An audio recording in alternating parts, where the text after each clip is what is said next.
Olá, pessoal, tudo bem? Bom dia a todos e a todas. Estão escutando? Ah, você estava no celular? Imagina, está dando eco. Nós estamos com um colega aqui em sala, o Rubens, ele estava com o celular ligado, agora tenho certeza que está funcionando o áudio. Vamos lá que tem mais uma colega entrando, né? Então, bem-vindo a todos e a todas. É um prazer tê-los hoje no nosso encontro aqui. Um curso formatado para vocês sobre direito previdenciário e controle. Um curso bem bacana, que eu acho que é um tema bastante relevante, né? Que tem pouco material sobre isso. Eu acho que são temas específicos. É mais para quem foca realmente em direito previdenciário. Então tem que ser um curso específico. E a nossa ideia qual foi? Montar um curso procurando trazer os comandos principais a respeito de direito previdenciário, trazendo essa visão de controle, como funciona dentro de um regime próprio de previdência social, como um regime geral, esses órgãos de controle que trazem à tona aí comandos que objetivam sanar e detectar irregularidades, né? Nos deparamos aí recentemente com essa fraude no INSS. Então, é um tema que ganha cada vez mais importância, notoriedade, tendo em vista esses desdobramentos que estão acontecendo, tá? Então, sem mais delongas, pessoal, eu vou passar aqui, efetivamente, para o início da aula, tá? Então, seja bem-vindo, Rubens, vamos lá. Introdução ao direito previdenciário e seguridade social. Então, sistema de proteção social que visa assegurar direitos relativos à saúde, previdência e assistência, tá? Então, nós temos esse tripé: saúde, assistência e previdência. Saúde, assistência e previdência, tá? Fundamento constitucional, artigos 194 a 204 da Constituição, garantir a seguridade como direito fundamental do cidadão brasileiro. Então, veja, o que é um direito fundamental? O direito fundamental é aquele encartado na Constituição. Então, todo direito fundamental que está previsto no artigo 5º da Constituição, ele é um direito humano que foi positivado no texto constitucional. Então, por ele ter sido positivado no texto constitucional, ele recebe o nome de direito fundamental. Agora, os direitos humanos que estão positivados em tratados internacionais recebem o nome de direitos humanos. E o direito humanitário é o direito que cuida de guerras, que regulamenta as relações bélicas, ok? Então, trazendo aqui para vocês esse panorama geral. Voltando aqui para a questão da realidade da previdência no Brasil, então nós temos o regime geral, né, do INSS, que é o regime padrão, é o regime que todos os funcionários CLT, ou seja, os funcionários que pagam que estão contratados sob esse regime, sob o regime da CLT, estão submetidos. Pagam a contribuição previdenciária, nada mais é do que a dedução do valor a título de contraprestação, né, de tributo, e esse dinheiro vai ser revertido para fazer a carteira, a aposentadoria daquela pessoa. Temos o regime de previdência complementar. O que é o regime de previdência complementar? O funcionário, seja ele público ou particular, ele vai lá e contribui com um valor a mais. Então, esse valor a mais, que vai, obviamente, ter uma dedução do salário dele, pode ser ocorrer esse desconto em folha, vai ser destinado para ele ter um valor lá no futuro, quando ele se for aposentar, que acresça, que some com o padrão, ok? Então, é optativo também, inclusive no regime próprio, que são os regimes dos municípios, a implementação pós-reforma da Previdência, da Emenda Constitucional 103 de 2019, era obrigatória a implementação da disponibilização dessa opção ao servidor do regime de previdência complementar, tá? Regimes próprios, portanto, que são chamados também de RPPS, nós temos as entidades abertas de previdência complementar e as entidades fechadas de previdência complementar. O que é isso? O que é uma entidade aberta? Uma entidade aberta é aquela que permite o capital, né, na bolsa. Então, por exemplo, uma ação de sociedade anônima, que pela lei 6404 de 76, né, que é a lei das sociedades anônimas. Aberta é aquela ação que passou o IPO, né, que ela tem ali a regulamentação na CVM e ela pode compartilhar o capital dela na bolsa. O que significa? Os acionistas, elas participam do pregão, elas participam dessas discussões e o capital pode ser adquirido por outras pessoas. Então, entidade aberta de previdência complementar é aquela que segue essa lógica. Então, veja, o capital, o fundo, vamos dizer assim, de investimento dessa previdência é acessível a terceiros, que não fazem parte dos servidores ou dos empregados que fizeram aquele regime. Ao passo que você fala na fechada, somente pode comprar ações, participação acionária, societária, quem é servidor ou é o funcionário.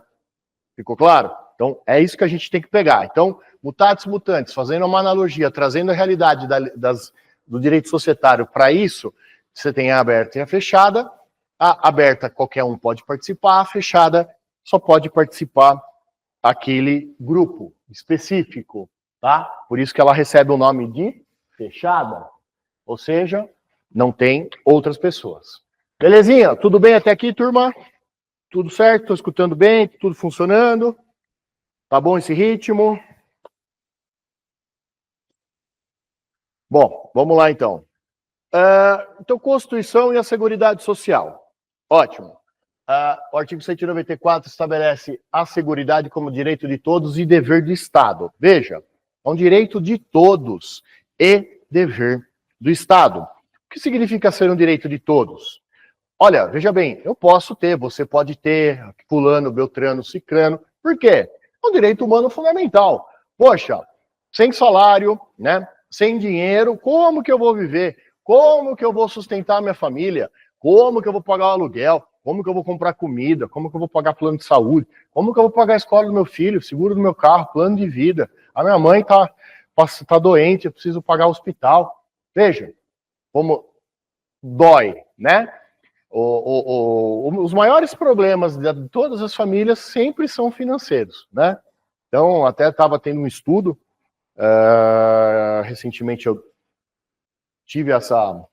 li uma matéria sobre isso, dizendo que 53% dos divórcios acontecem por questão financeira, problema financeiro.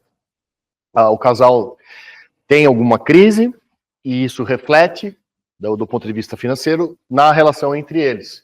Aí acaba acontecendo isso.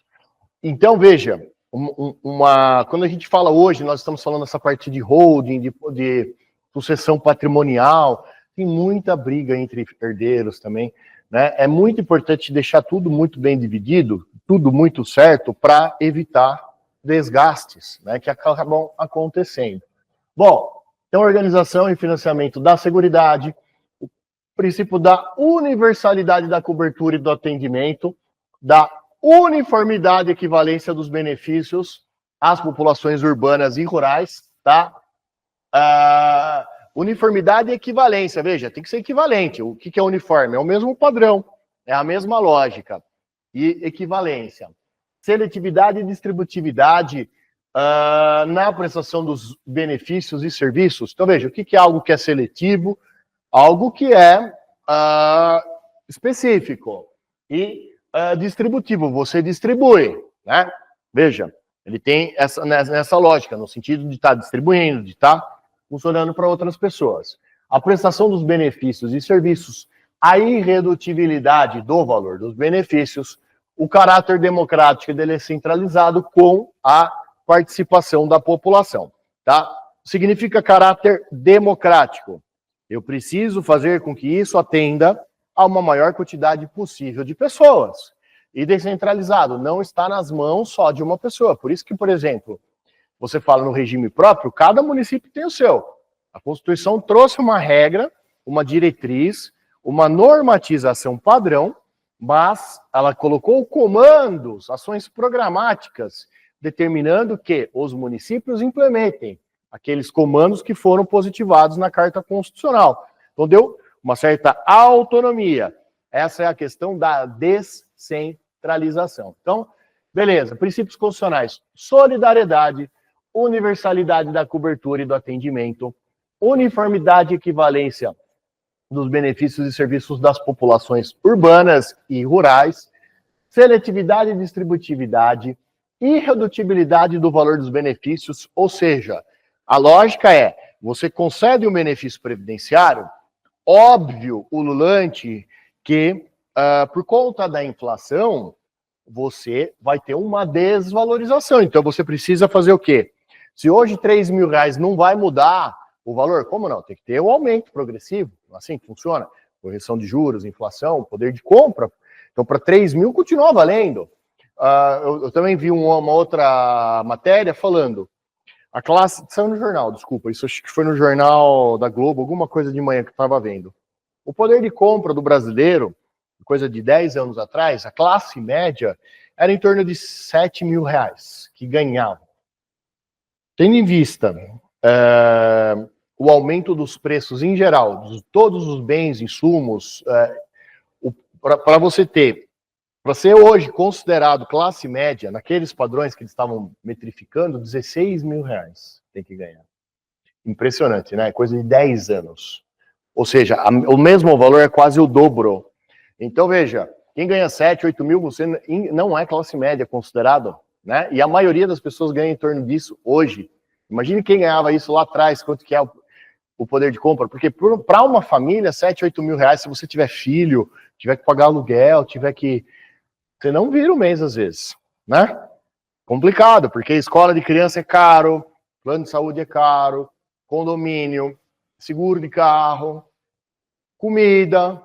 Às vezes vai num restaurante e gasta, ou seja, tá difícil, né? E a gente percebe, em geral, para as pessoas tão difíceis as condições. Então, diversidade da base de financiamento, significando em rúbricas contábeis específicas para cada área, né? As receitas e as despesas vinculadas à saúde, previdência, assistência e o caráter contributivo, o caráter democrático e descentralizado da administração mediante gestão quadripartite, né? Trabalhadores, empregados, o INSS, tem mais um, que eu não estou lembrando agora. E para a existência do custeio em relação ao benefício do serviço. Então, veja, o custeio, que na verdade é o custo que você tem, que você precisa implementar. Beleza? Então, conceito então de seguridade social, veja, seguridade social é exatamente isso. É essa lógica, essa temática de você estar trazendo esses comandos, de estar tutelando pelo patrimônio comum das pessoas, né? Então, definição: conjunto integrado de ações do poder público e da sociedade que visam assegurar os direitos relativos à saúde, previdência e assistência, proteger os cidadãos contra riscos sociais e promover a justiça social, tá? Por quê? O que é a justiça social? É justamente essa inclusão. E batata, se você pode conversar com qualquer administrador público, e uma das principais dores até o Rubens, se eu não me engano, já foi funcionário público, já trabalhou em cargo comissionado, não lembro, que era no interior, né? Mogi das Cruzes, ele foi secretário de governo. E sabe que uma das grandes dores de um município é a parte previdenciária. Tanto que são feitos vários estudos constantes visando suprir o déficit financeiro e atuarial. O que é isso? É uma análise, né? Prognose. Acho que sim, Silvane, é só entrar na lista e assinar, tá? De presença, você diz, né? É isso aí. Você faz um juízo de prognose, um prognóstico de como vai funcionar, de quanto que você vai precisar de dinheiro no futuro para estar suprindo aquela demanda, para você estar suprindo as necessidades daquele regime. Então, veja, a importância disso, tá? Então, proteger os cidadãos contra riscos sociais e promover essa justiça social. A seletividade, então, ela delimita os serviços e benefícios que serão prestados pelo sistema. Cabe ao legislador eleger as prestações de maior relevância, né? Mais sofrimento, a fim de atender o bem-estar social. A distributividade, ela direciona a atuação do sistema para pessoas com maior necessidade. Veja, essa é a importância. Então, qual é a lógica? A pessoa sofreu um acidente em trabalho, um auxílio doença, um auxílio acidente, eu vou dar. Por quê? Porque aquele cara está precisando, né? Aquela família está precisando. Então, veja, o sistema ele é formatado de uma forma inteligente. Ele não vai sair dando à torta direito o benefício para quem não precisa. Porque, assim, o guarda-chuva é grande, né? De opções de gente que você precisa, né? E o cobertor é curto, não é isso que fala? Você puxa de um lado, falta do outro. Então, você não pode sair dando benefício e dinheiro para todo mundo sem que a pessoa realmente cumpra os requisitos. Então, veja, como a fraude demonstra um total despreparo, né, dessa forma de controle. Quantas pessoas que, teoricamente, estavam precisando de benefício, com desvio que acontece, quantas pessoas ficam a ver navios, né? E não paga, não chega na ponta, na parcela, a hora que a pessoa está mais precisando. Então, é muito grave, né? O sistema ele é formatado, ele é engessado, e ao mesmo tempo você tem que equacionar todas essas incongruências que acontecem, tá? Então, as prestações somente serão deferidas a quem dela realmente necessitar e que cumpra os requisitos estabelecidos em lei, beleza? Cumpriu os requisitos estabelecidos em lei, funcionou, fechou, tá dentro. Quando o benefício assistencial de prestação continuada dirigido ao idoso ou deficiente, está sendo aplicado o princípio da distributividade, tá? Então, veja, o que é o BPC-LOAS? Já ouviram falar? É o benefício de um salário mínimo mensal ao idoso com 65 anos de idade, que não tenha trabalho, que não tenha renda, a lei concede. Então, a pessoa tem que atender alguns requisitos elencados e ela pode ter direito a esse benefício. Então, essa é a lógica da distributividade. Eu estou vendo quem efetivamente precisa, então eu vou conceder o benefício para quem estiver atendendo a esses requisitos, né? Ok? Então, é nessa lógica, tá? Então, tripé da Seguridade Social. Então, a saúde universal e gratuita, ok? Conforme o Sistema Único de Saúde. O que é isso? Universal e gratuita. Ela deve atender todo mundo. E gratuita. Você vai no SUS, beleza, é um martírio para você ser atendido, né? Falta tudo. Mas tem lugares que funciona, mas via de regra a reclamação é geral. Mas também, na época, sejamos justos, segurou bastante coisa na época da pandemia, etc. E vira e mexe tem algumas campanhas efetivas, né? Se não houvesse, digamos assim, tantos desvios e irregularidades, né? Do ponto de vista de aproveitar de licitação, de desvio de dinheiro por parte dos gestores, com certeza seria uma Ferrari, vamos dizer assim, o nosso SUS. Teria tudo para ser um plano muito efetivo, né? São duas as principais dores de uma gestão, né? Obviamente a parte previdenciária, porque as pessoas vão envelhecendo, e hoje a pirâmide de envelhecimento da população está mudando, está tendo menos nascimentos. Então, a população de meia idade está começando a se tornar a base da pirâmide, né? Então, você tem a pirâmide, que assim, vamos dizer assim, está mais gordinho essa parte, e depois a funila em cima, e a parte de baixo, antigamente, era tudo diferente, era mais um formato de um triângulo mesmo, né? Era linear. Agora já está mudando, por quê? Controle de natalidade, as mulheres estão tendo menos filhos, os casais, né? Em geral, então a população está ficando mais velha, consequentemente, o que significa isso? Significa que vai ter mais gente recebendo benefício lá na frente, né? Pedindo pedido. E o INSS precisa dar conta de tudo isso. E vai ter menos gente contribuindo, né? Que, na verdade, você precisa ter mais gente contribuindo para poder dar mais, para ter essa reposição. Então, vai chegar um momento que, se não forem feitas as projeções e as correções inerentes, isso pode gerar um gap. O que é um gap? Uma falha, uma falta de recurso em caixa para suprir a demanda, tá? Então, é importante. Então, previdência social contributiva, destinada a assegurar meios para a subsistência do trabalhador e de sua família em caso de incapacidade, idade avançada, morte ou maternidade. A assistência social não contributiva, destinada a quem dela necessitar, independentemente da contribuição, tá? Então, o tripé da Seguridade é o conjunto dessas três áreas: saúde, previdência e assistência, que visam proteger e garantir direitos universais, com foco no bem-estar e na proteção social. Então, cada pilar atende a uma necessidade específica. A saúde protege a todos, a previdência beneficia quem contribui para a assistência e ampara quem dela necessita. Então, esses três pilares: saúde, previdência e assistência. Para quem quiser, uma regrinha mnemônica, SPA, né? Ou SAP, que tem um software de automação na SAP, você não esquece mais. Saúde, assistência e previdência.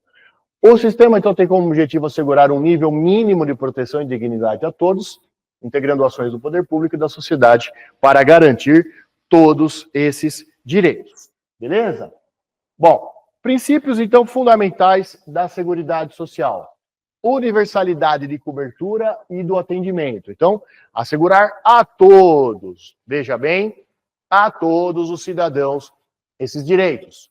Uniformidade e equivalência dos benefícios, garantir igualdade na prestação dos serviços.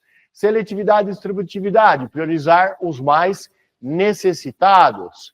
Irredutibilidade do valor dos benefícios, manter o poder aquisitivo dos benefícios, foi o que eu comentei com vocês.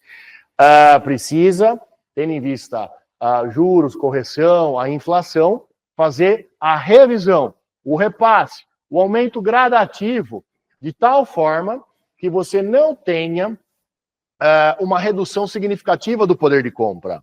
Então, veja, se R$3.000 em 2020 equivale, hoje, esses R$3.000 eu preciso de R$6.000.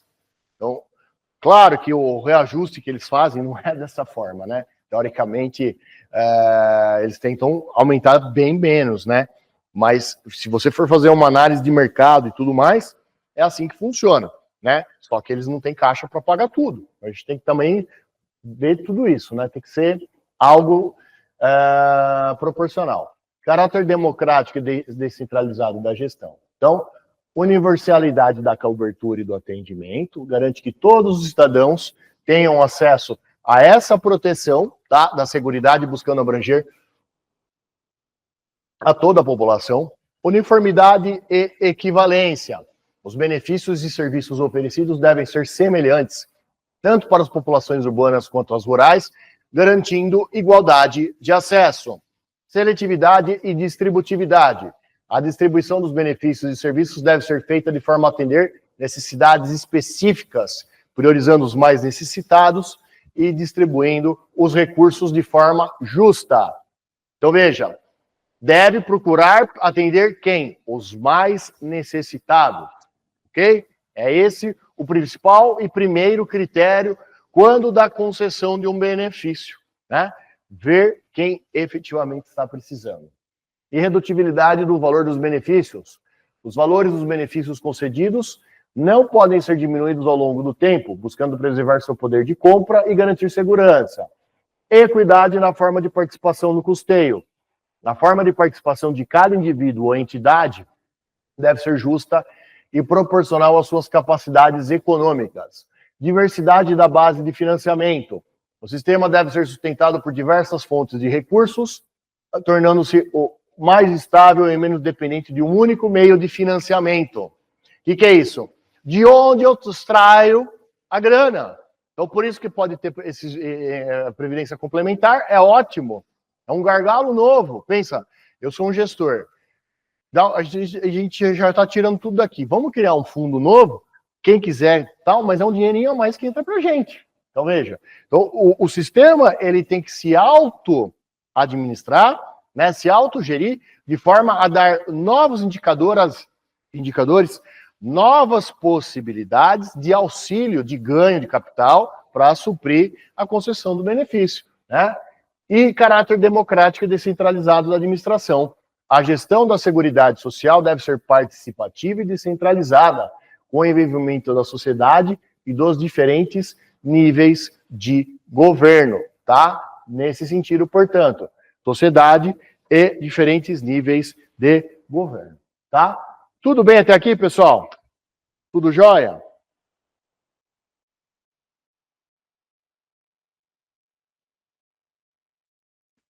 Beleza, bora lá, vamos que vamos. Então, responsabilidade. Nós estamos falando aqui da responsabilidade da União, Estados, municípios e Distrito Federal, ou seja, dos entes políticos, né? Então, nós estamos falando de 26 estados mais um, mais DF, e de 5.950, lá vai fumaça, municípios, não sei exatamente o número. São muitos estados, muitos municípios, mais uma União, tá? São os entes políticos. Então, contribuições sociais, empregadores, trabalhadores sobre o faturamento ou lucro. O orçamento da União, recursos destinados à Seguridade Social. Então, receita de concursos e loterias, entra aqui também, né? Receita de concurso de prognósticos, já ouviram falar? Que loteria, Mega Sena da Virada, tudo isso entra também, é uma forma da Caixa Econômica e do conseguir dinheiro, né? Então, outras receitas da Seguridade Social. Então, veja, olha só, como o administrador público, ele precisa pensar fora da caixa, né? Não é isso? Think out of the box. Vamos pensar fora da caixa. Não adianta só a gente ficar no meio tradicional. Vamos ter outras formas de renda, aí a gente joga no cofrinho lá da Previdência. Mas vamos lá. Multa, atualização monetária e juros. Então, multa é que eles amam fazer isso, né?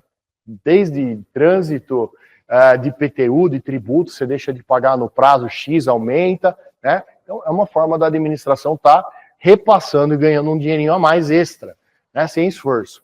A remuneração recebida dos serviços de arrecadação, fiscalização e cobrança prestada a terceiros, as receitas provenientes de prestação de outros serviços e de fornecimento ou arrendamento de bens, né? Então, outros serviços que estejam disponíveis, receitas patrimoniais, industriais e financeiras, também, a doação, legado, subvenção ou outras receitas eventuais. O que é uma receita eventual? É algo que chega sem ter programação, né? Que não foi previsto. Então, chegou sem ter ali algo previsto. 50% dos valores obtidos na apreensão, em decorrência do tráfico ilícito de entorpecentes e drogas afins, e da exploração do trabalho escravo. Olha só, ações de crime, de tráfico, o dinheiro apreendido, a droga, etc., o que for, passa para Previdência. 40% do resultado dos leilões dos bens apreendidos no Departamento da Receita Federal. Olha, então tem leilão, nós não vemos, vira e mexe, leilão da Polícia Federal, chega um container, chega um lote da Polícia Federal, vocês já viram isso? Tá cheio de equipamento eletrônico, o cara não vê. Então vai ter um leilão, abriu um leilão lá, tá cheio de smartphone que foi apreendido na Receita, na alfândega. Ilegal, veio do Paraguai sem nota, coisa fria.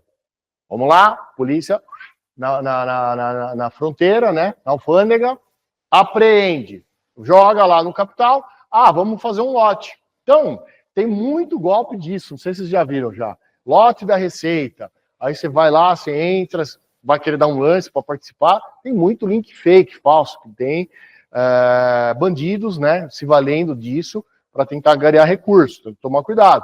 Tem que quero participar. É uma boa oportunidade para quem tem capital? Acredito que seja.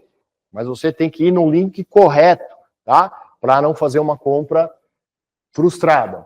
Outras receitas previstas em legislação específica. Então, tudo bem, pessoal? Então, veja como o sistema, ele pensa. Eu tenho os meus gastos, a minha forma de captação padrão. Mas eu sei, como eu falei, o cobertor é curto. O dinheiro que eu arrecado não vai dar conta do recado. Vai faltar. Então, eu, como gestor público, eu preciso do quê? Criar novas fontes que me tragam mais capital. Então, são ferramentas à disposição que objetivam justamente maximizar a captação, tá? Então, o que mais? Ligado à dignidade da pessoa humana, então por isso que é um direito fundamental, né? Como direito fundamental, como eu falei aos senhores no início da aula, previsto, portanto, no artigo 5º, o artigo 5º ele encarta as normas de direito fundamental, que são os direitos humanos positivados no texto constitucional. E aqueles direitos humanos que estão positivados em cartas internacionais, documentos, tratados, protocolos, convenções, pactos, internacionais de direitos humanos, são o quê? Direitos humanos e não fundamentais. Agora, na Constituição é direito fundamental. Tudo bem? É só saber qual é o documento. Então, dignidade da pessoa humana, artigo 1º, inciso 3 da Constituição. Assegurar condições mínimas para uma vida digna, sendo a dignidade humana o seu princípio básico. Veja, qual é a lógica do sistema, o que o legislador fomenta, positiva, preconiza. Isso, ensejar a inclusão, ensejar a proteção, ensejar a tutela de direitos, para que as pessoas que vivam em sociedade detenham condições mínimas de existência, né? Condições mínimas de se manter, de ter um padrão de vida, de ter condições que funcionam e tragam segurança à pessoa e às famílias. Então, qual é o dever do Estado? Assume o dever de prestar serviços e criar ações concretas. Exigibilidade. Os cidadãos podem exigir judicialmente o cumprimento desses direitos e políticas. Ou seja, eu posso entrar com mandado de segurança, eu posso entrar com uma ação popular, eu posso entrar com vários remédios constitucionais que nós detemos, positivados no ordenamento, fomentando o quê? Fomentando a reivindicação de um direito que tenha sido efetivamente violado. Redução das desigualdades. A seguridade é um direito de segunda dimensão, que exige a intervenção do Estado para reduzir desigualdade social e econômica, tá? E solidariedade. Social na ideia de economia coletiva, onde a comunidade se une para garantir a proteção dos seus membros. Veja, esse é um princípio, é um valor-fonte da Constituição, bem como do direito previdenciário, a solidariedade. Veja, juntos somos mais fortes. O papel da Previdência é a coletividade, é um direito social, artigo 6º da Constituição. Né? Nós temos vários dispositivos lá no final também que trabalham artigo 190, 200, trabalha disso. Está previsto. Então, marco legal. A Constituição consolidou a seguridade como esse direito, ampliando os direitos, estabelecendo a proteção universal e igualitária dos cidadãos. Tá? O que é proteção universal? Proteção de todos e igualitária, de forma igual para todo mundo ter acesso. Tá? Essa é a lógica. Então, o que é direito previdenciário? A história do direito previdenciário no Brasil, esse slide é bacana, turma, vamos lá. Com a Lei Eloy Chaves, de 1923, que criou as caixas de aposentadorias e pensões para os ferroviários, que naquela oportunidade as ferrovias eram muito fortes, né? Financiadas por empregados, empregadores e pelo governo. A seguir, surgiram diversos institutos de aposentadorias e pensões para outras categorias. Um grande avanço veio com a Constituição, que instituiu a Seguridade Social, saúde, assistência e previdência como direito fundamental, mudando o sistema que conhecemos hoje. Então, veja, você tinha a Lei Eloy Chaves, tivemos a CLT em 43, tudo direito social, tudo interligado. Foi avançando, Caixa de Aposentadoria e Pensão, Instituto de Aposentadoria e Pensão, tinha o INPS, lembra?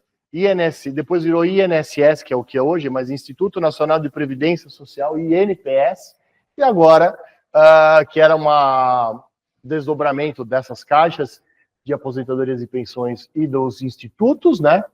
E foi isso. Então, o marco inicial da Previdência, a década de 30, ampliação desse sistema previdenciário com a criação de outros institutos para diversas categorias, como marítimos e comerciários.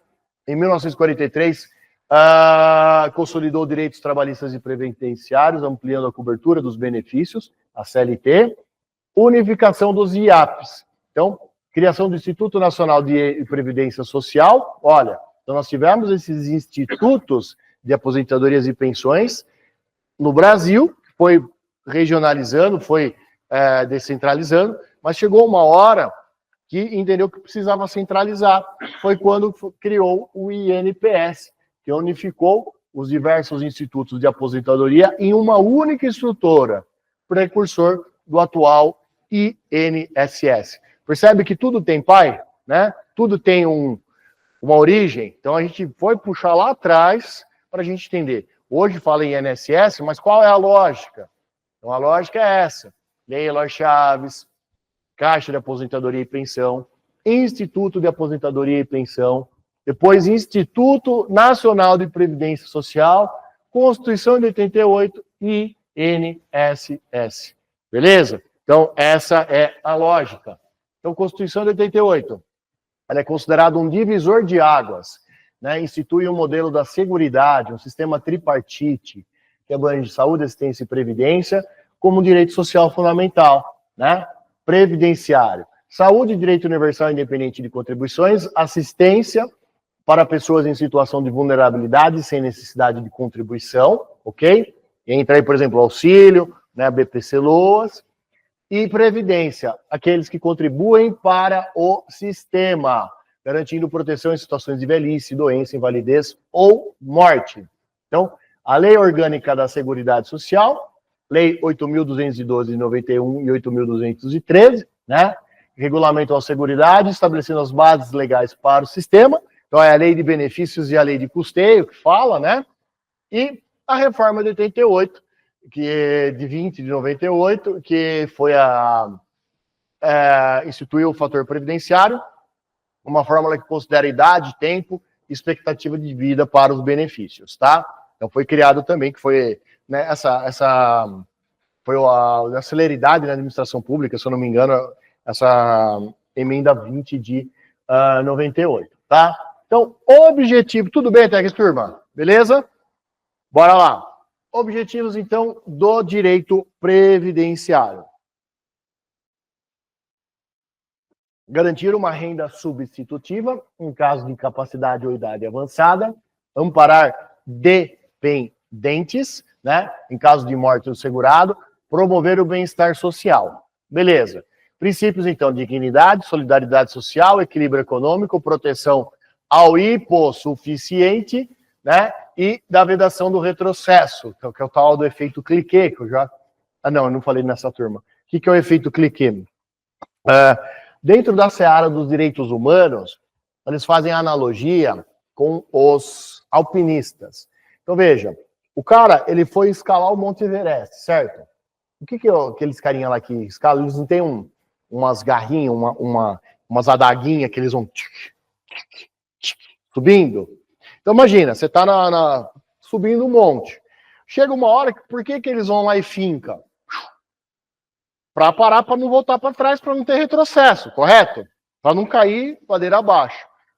Analogicamente, o que eles falaram? A doutrina entendeu e falou, efeito cliquê, que é o barulhinho, que a hora que você finca a adaga lá, ó, no gelo, e você não volta para trás. Então é a mesma coisa. Então veja, um direito humano fundamental, a partir do momento que houve uma conquista, um avanço, ele não retroage mais. Então, analogicamente, eles usaram essa terminologia. Então, quando fala efeito cliquê dos direitos humanos, é isso. Uma vez concedidos, não retroage. Tá? Então, proteção do direito fundamental, acesso a serviços, né? Valores, etc., a reintegração do civil e a solidariedade e o equilíbrio econômico, tá? A solidariedade e o equilíbrio econômico. Beleza? Então, a definição do regime geral. Sistema de seguridade destinado aos trabalhadores da iniciativa privada, aos servidores públicos não estatutários e aos contribuintes individuais. Abrangência. Cobre riscos como doença, invalidez, idade avançada, morte e maternidade. É administrado pelo INSS, né? Lei 8.212 e 8.213. Então, Seguridade Social, nós temos esse slide, conjunto integrado de ações, iniciativa dos poderes públicos e da sociedade, assegurar os direitos da saúde, assistência e previdência. A educação não faz parte da Seguridade, é uma rede regionalizada e hierarquizada no âmbito da saúde, algumas diretrizes. Descentralização, ou seja, direção única em cada esfera de governo. Atendimento integral, com prioridade para atividades preventivas. O que é algo preventivo? Eu estou prevendo o que vai acontecer, eu me antecipo e evito, né? E participação da comunidade. Então, competências. controlar e fiscalizar procedimentos, substâncias relacionadas à saúde, participar da produção de medicamentos, equipamentos e outros insumos, executar uma vigilância sanitária, epidemiológica e uma saúde do trabalhador, a formação de RH na saúde, a formulação de políticas e execução do saneamento básico. Veja, o saneamento básico é muito importante. O que é o saneamento básico? É você estar cuidando do lixo, né? Tá cuidando dos resíduos, que eles afetam a população, a sociedade, trazem doenças, trazem poluição, que é muito perigoso. Imagina você nas favelas, como é que é? Você não tem um saneamento efetivo, você tem dengue, você tem N doenças acontecendo, né? E isso é muito ruim, né? Então, veja a necessidade. Formação do RH, fiscalização e inspecionar alimentos, participar do controle e fiscalização a substância psicoativo, tóxico e radioativo do SUS, tá? E colaborar na proteção do meio ambiente. Então, são todos vetores, né, diretrizes do SUS, tá? Então, saúde é direito de todos, é dever do Estado. Pobres ou ricos, necessitados ou abastados, abastado é quem tem bastante poder de compra, todo mundo precisa. Os serviços são gratuitos, independentemente de contribuição. O que significa ser gratuito, independentemente de contribuição? A pessoa precisa, ela vai lá e tem acesso, né? Será garantida mediante políticas sociais e econômicas, redução do risco de doenças, acesso universal e igualitário. Então, o poder público regulamenta, fiscaliza e controla.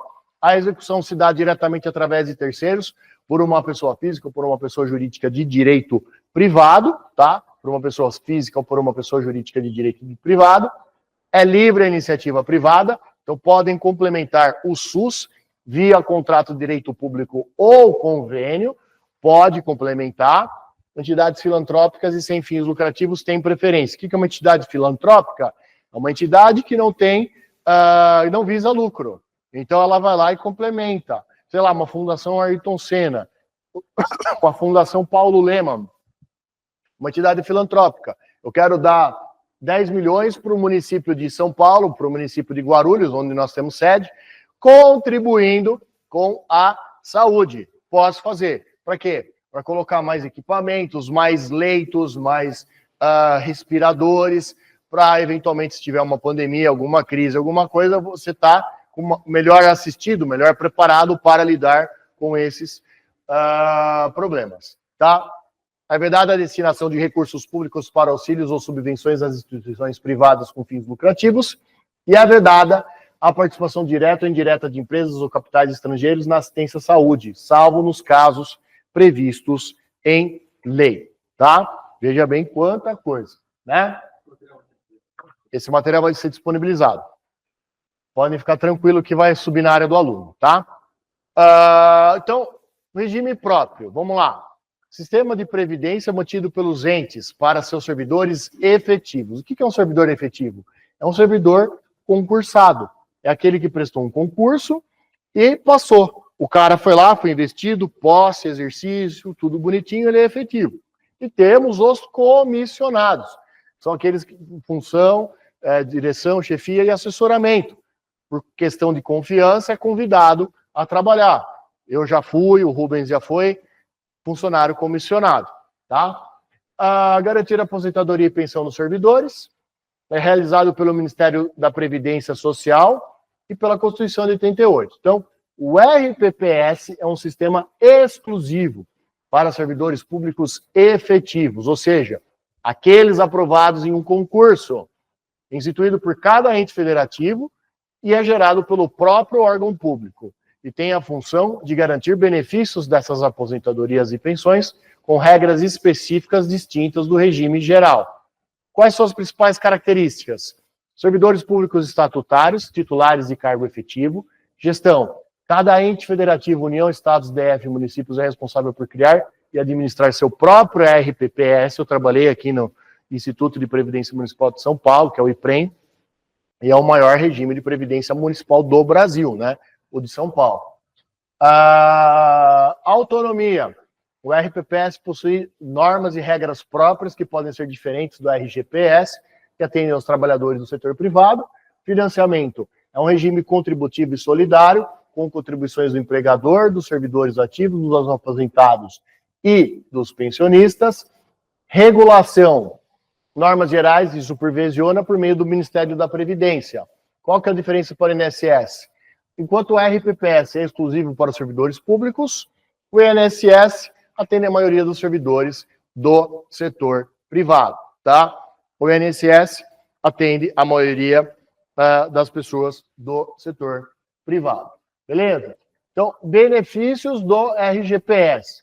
Aposentadoria por tempo de contribuição. O que significa isso? Concedido ao segurado que comprovar tempo mínimo de contribuição. O que é o tempo mínimo de contribuição? Cara, o cara foi lá e pagou por tantos anos. Qual é a regra? O que a norma fala? Quanto tempo a pessoa tem que contribuir para ter direito à aposentadoria? É isso, essa é a regra, né?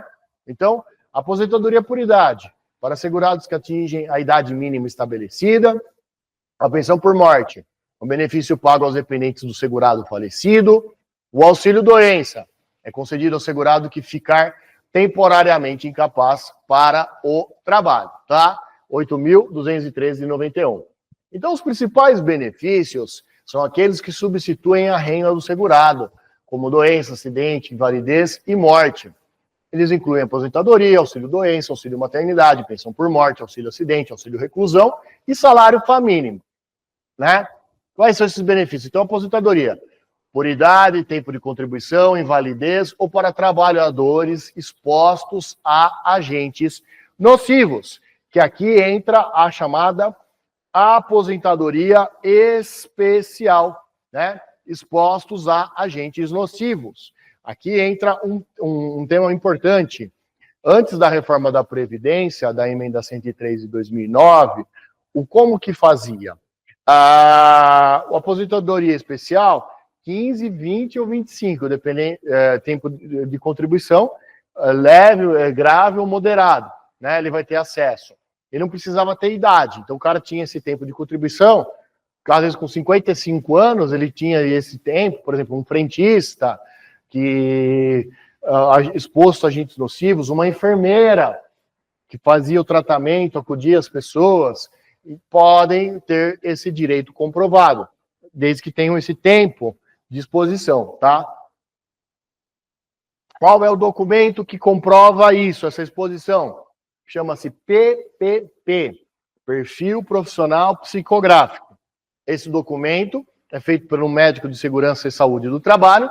Esse médico de segurança e saúde do trabalho atesta efetivamente que aquela pessoa foi exposta a esses agentes nocivos, razão pela qual é devido a ela o reconhecimento. Então, é feito esse reconhecimento, é feita uma averbação no CNIS dela, no Cadastro Nacional de Informação Social, e a pessoa puxa um extrato dentro do meu INSS e vai estar averbado o período. O que é averbado? Vai estar consignado, vai ser incluído aquele período. Muitas vezes, numa ação previdenciária, você acaba não conseguindo aposentadoria, mas você tem um tempo reconhecido. O INSS determina a averbação no CNIS, ou seja, a inserção daquele período no cadastro da pessoa, de informação, né? Já aconteceu comigo isso, e às vezes acaba acontecendo. Infelizmente, você não consegue a aposentadoria, mas tem um certo período, depois você vai ter que entrar com algum recurso nominado, muitas vezes é juizado, que a gente entra, né, juizado especial, pedindo aposentadoria, reivindicando também os outros períodos, tá? Então, aposentadoria, auxílio por incapacidade temporária, auxílio doença, né? Por mais de 15 dias devido à doença ou acidente, o cara vai ter direito. Auxílio acidente, benefício ao trabalhador que sofre o acidente e fica com sequelas. Auxílio reclusão, aos dependentes dos segurados de baixa renda, que for recolhido à prisão em regime fechado. O salário maternidade, pago ao segurado em razão do parto, adoção ou guarda judicial. Pensão por morte, destinada aos dependentes do segurado após o seu falecimento. E salário família, um valor pago ao segurado de baixa renda para auxiliar nas despesas com seus filhos, tá? Então, segurado de baixa renda que vai ter acesso. Então, beneficiários e segurados. Esses benefícios são de natureza contributiva, ou seja, São pagos aos segurados que realizaram as devidas contribuições, substituindo a renda do indivíduo em momento de necessidade, tá? Substituindo em momento de necessidade. Tudo bem até aqui, pessoal? Belezinha? Vamos só ver mais esse slide e a gente faz uma pausinha rapidinha. Então, os benefícios previdenciários. Quais são eles? A aposentadoria por tempo de contribuição, pensão por morte, salário maternidade, aposentadoria por idade, auxílio doença e auxílio acidente, salário família, aposentadoria por invalidez, auxílio reclusão e reabilitação profissional, tá? Garantido a idosos com 65 anos, a prestação continuada, não possuem esses meios. Objetivo, assegurar um salário mínimo mensal a quem dela necessitar, e quem determina isso é a Lei Orgânica de Assistência Social, ou LOAS, a Lei 8742 de 93, tá? Beleza, turma? Vamos fazer um intervalinho 5 minutos, então, e a gente vem para a outra etapa da aula. Tudo bem?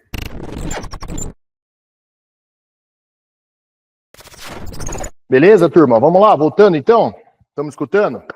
Boa. Então, financiamento da Seguridade, vamos lá. O que é o financiamento? Como que eu angario, capto recursos, certo? Então, veja lá. Contribuições sociais dos empregadores, trabalhadores e do faturamento e do lucro, tá? Orçamento da União, destinados à Seguridade, a receita de concursos e loterias, tá? Prognósticos. Então, fontes de financiamento.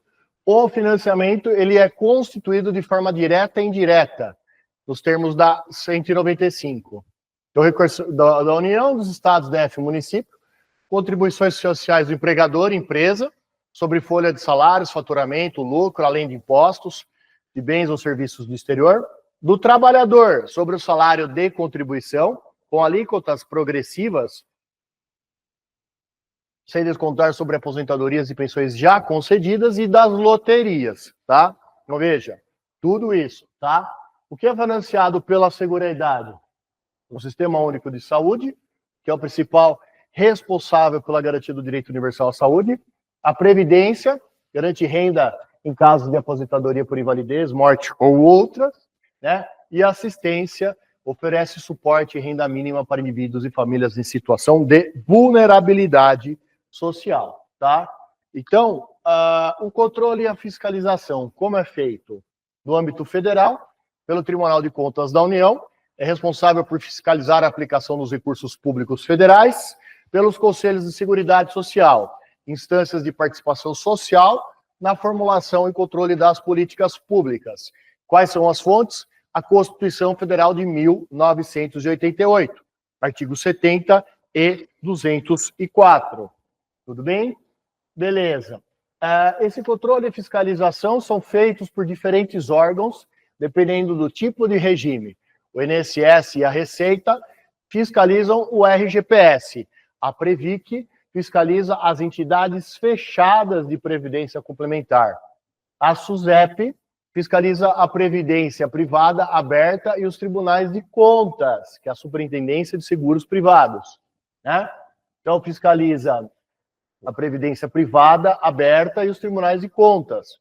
O Ministério da Previdência Social e os órgãos de controle fiscalizam os regimes próprios, tá? Então, esse é o sistema. INSS, responsável pela gestão e administração do regime, garantindo o pagamento de benefícios. A Receita Federal fiscaliza as contribuições e o cumprimento das obrigações relativas ao RGPS. O Tribunal de Contas realiza auditorias para verificar a gestão e o uso de recursos do Fundo de Regime Geral da Previdência. Previdência Complementar Fechada, Previc, ou Superintendência Nacional da Previdência Complementar. É o órgão responsável por licenciar, orientar, supervisionar e fiscalizar as entidades fechadas de previdência complementar, protegendo os participantes e estimulando boas práticas. TCU.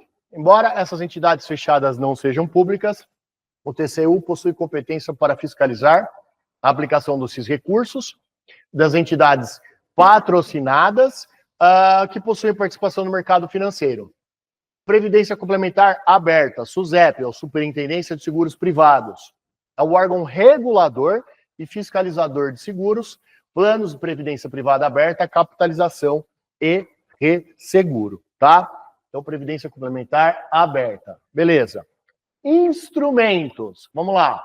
Nós temos a Previdência Complementar Aberta, então, a SUSEP, Superintendência de Seguros Privados, é o órgão regulador e fiscalizador desses seguros. Os regimes próprios, órgãos internos, o próprio regime próprio, né, possui conselhos deliberativos e fiscais para monitorar sua gestão, órgãos federativos e controle interno, União e Estado, que instituiu o RPPS, tem um sistema de controle interno que monitora as atividades do regime, os tribunais de contas monitoram o uso desses recursos e a aplicação das leis pelos RPPS, e o Ministério da Previdência Social, é o departamento desse regime, tem um papel de supervisão e fiscalização, além de firmar parcerias com os tribunais de contas para aperfeiçoar a gestão, ok? Então, veja, instrumentos compartilhados com os demais tribunais de contas. Então, um brainstorming para identificação dos riscos. Então, uma reunião colaborativa da equipe para identificar e mapear riscos potenciais que possam impactar a gestão e a sustentabilidade do RPPS. Essa sustentabilidade é no sentido de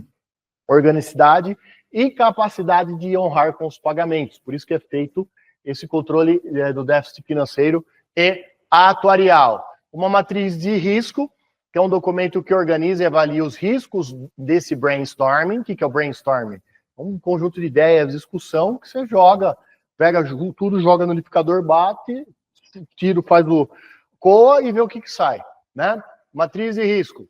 Matriz de planejamento. Detalha as atividades de auditoria a serem executadas, incluindo critérios e fontes dos critérios utilizados. Esse instrumento tem como objetivo fazer com que a fiscalização seja conduzida de forma estruturada. Formulário de fiscalização.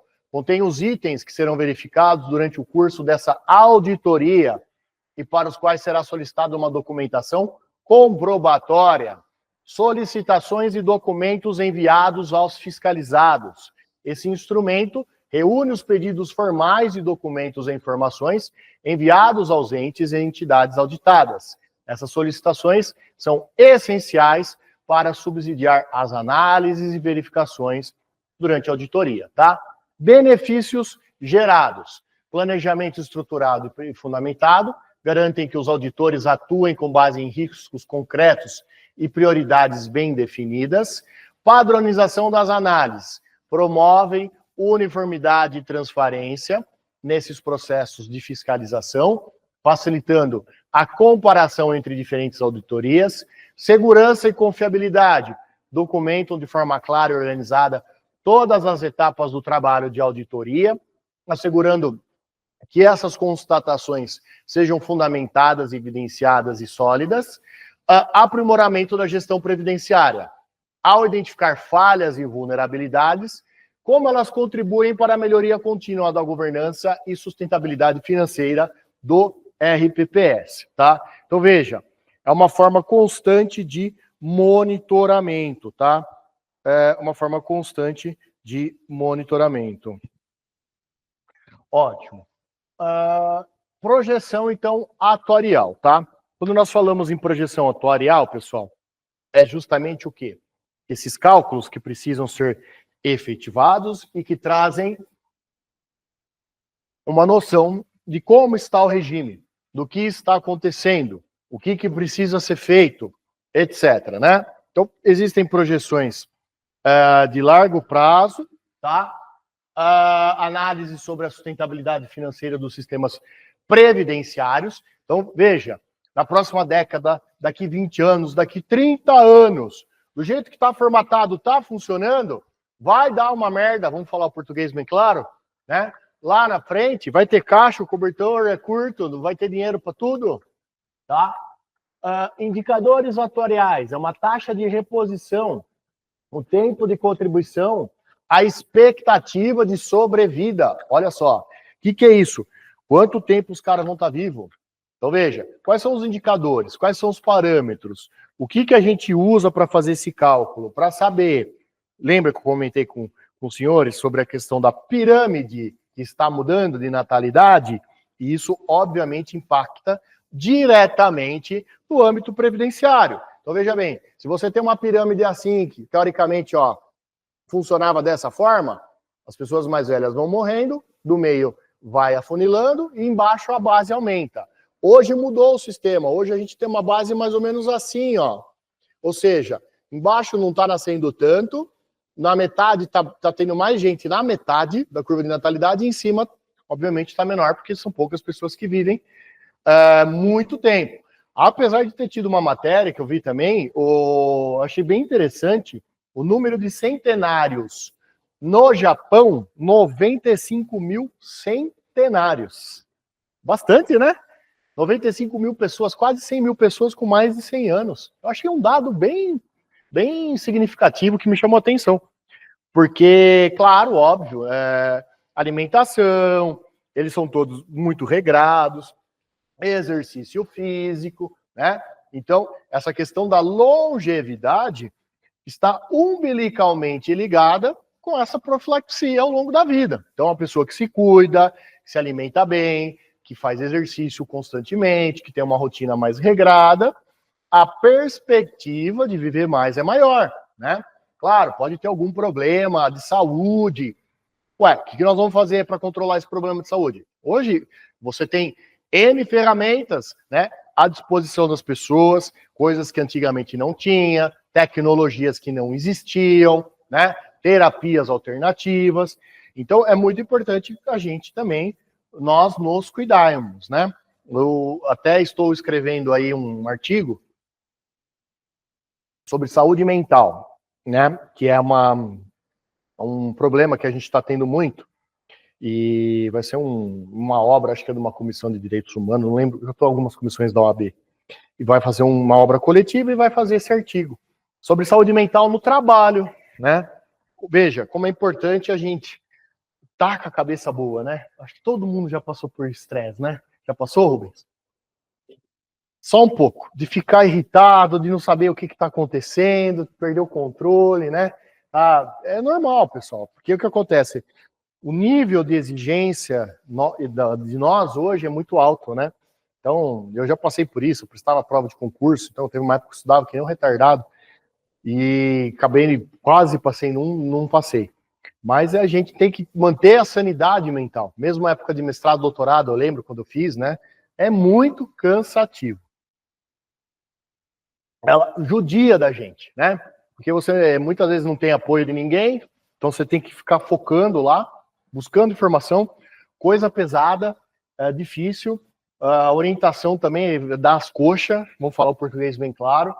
Os professores, vai lá, tá aqui, mas é o dia a dia, é a pessoa mesmo, mestrando, doutorando, a pessoa que está fazendo, quem está fechando o TCC, que vai ter que sentar a bunda na cadeira, pegar livro, usar, e, enfim, é cansativo, né? Do ponto de vista mental, é altamente desgastante. Bom, vamos lá, projeção atuarial, então. Déficit desse regime, né?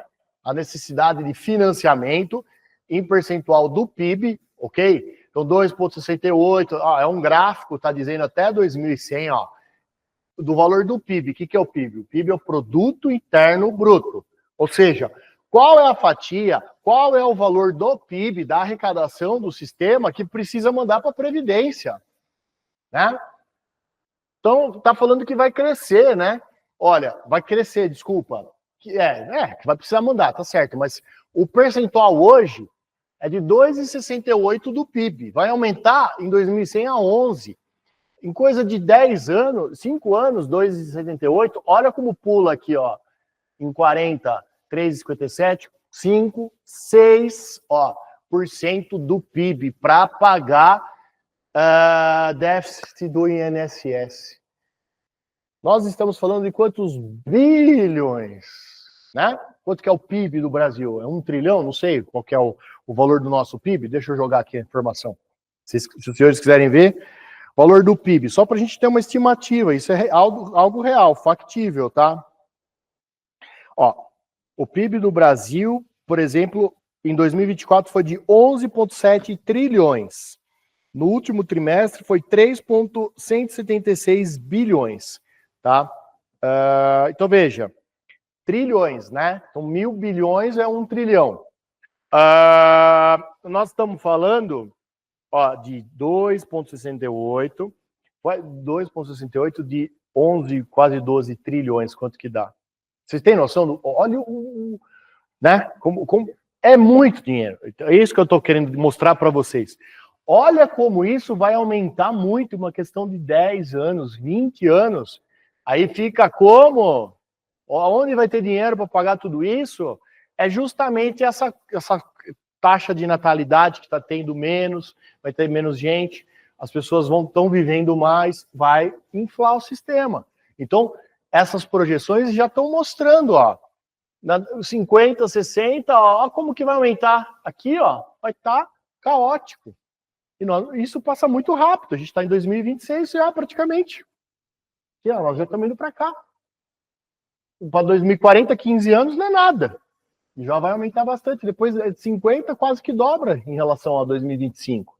Entende? Então, uma pessoa que faz esse cálculo fala, nós estamos lascados, né? Então, porque vai dar ruim, né? Vai, com certeza, ter um problema. Então, precisa de alternativas o quanto antes. É a mesma coisa do meio ambiente, né? Fazendo uma analogia. Eu lembro que quando eu estava estudando ainda, aquele Al Gore, que era candidato à presidência na época do Bush, falava do meio ambiente, das crises, da devastação, da degradação, ninguém nem aí, né? Hoje, como é que tá? Cada vez indo ladeira abaixo. E a perspectiva é de aumentar, não de diminuir. Aquecimento global, aumento de até 1,5 graus, enfim, é assim que funciona, né? Então, é detectado, mas o que acontece muitas vezes não consegue combater, tá?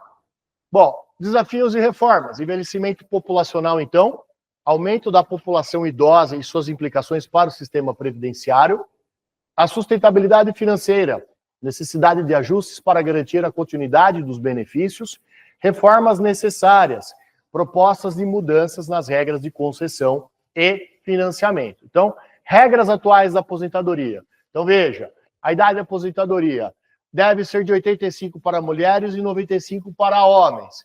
Como pode ficar 65 anos com regra de transição por mais 50 para mulheres com mais 45? Hoje, 15 anos de contribuição passa a ser de 25, tá? Aposentadoria do rural. O rural se aposenta com 65 e 60 e 15 anos que precisa comprovar, né? Passou agora 65 anos com 25 de contribuição. Há um regime próprio e separado dos servidores públicos. O projeto prevê fim de algumas diferenças entre o RGPS e o público. Os militares, quando param de servir, eles ficam inativos, que é o tal da reserva, né? As pensões integrais para filhas solteiras de militares foram extintas em 2000, mas ainda são pagas para quem recebia antes até o fim da vida. Olha só um gap aqui do sistema. É horrível. Você tem essa obrigação, não tem nenhuma arrecadação. E só sai e não tem um serviço sendo prestado. Então, eram benesses, digamos assim, ultrapassadas que precisam ser cortadas, né? Nada muda e um projeto de lei será enviado separadamente, tá? Então, é esse tipo de coisa que precisa ser muito bem pensada, porque isso gera um desgaste, um desequilíbrio, né, no sistema. Ótimo, então, dispõe sobre a organização da Seguridade Social, a 8.212, trata dos planos de benefícios da Previdência, né, a Lei dos Benefícios, 8.213, estabelece normas gerais sobre a organização e funcionamento do RPPS. Então, principais marcos legais, portanto, a Constituição Federal define a Previdência como um pilar da Seguridade ao lado da saúde e assistência, dispõe sobre esses benefícios da Previdência, como aposentadoria e pensão por morte, trata da organização do custeio da Previdência Social, o Decreto 3.048 de 99 regulamenta o regulamento da Previdência, detalhando as normas das leis. A emenda 103 de 2009 trouxe essa reforma alterando regras sobre aposentadorias e benefícios. A Lei Complementar 142 de 2013 estabelece regras para a aposentadoria da pessoa com deficiência no RGPS, tá? Importante, tá? A deficiência entra como especial. tem algumas condições, e até o tempo, o cômputo do período laborado, trabalhado, tem alguns índices, indicadores, que é feito de forma diferente, né? Fala da conversão do tempo comum em especial, dentro de um regime de benefícios, dá muito problema. Imagina você ter passamos por isso, estava na época fazendo a instrução normativa sobre a pessoa com deficiência. O que é isso, instrução normativa? Uma norma interna que regulamenta a concessão da aposentadoria do deficiente.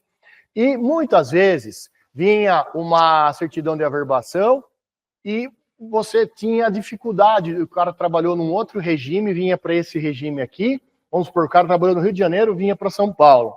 Como que nós vamos fazer o cara que aposentar como deficiente? Como que nós vamos fazer a conversão? Quais são os critérios? Esse período foi feito certinho, assinou pelo médico, dá para na perícia que precisa passar lá na perícia, no assistente social para dar o diagnóstico, para poder contar como especial. Às vezes tinha falha na documentação, não vinha com carimbo, não vinha com alguma coisa, enroscava a concessão. Então, veja, a parte de benefício, que é quem analisa a documentação, faz essa triagem, a pessoa entra com requerimento administrativo. Ela faz o pedido, chega lá, junta a documentação, RG, CPF, documento, etc., mas tem que ter os requisitos, tem que ter as certidões. O pessoal da triagem que separa e analisa as documentações, muitas vezes se deparava com uma documentação ineficiente, que não detinha todos os requisitos para concessão. Aí chegava no cara na concessão do benefício e falava, para lá, está faltando documento.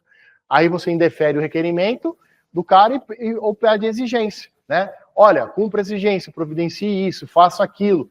Não foi feita a perícia, tem que fazer uma perícia. Aí, às vezes, marca uma perícia aqui nesse próprio órgão também, para ver se aquela deficiência permanece ou se era algo temporário.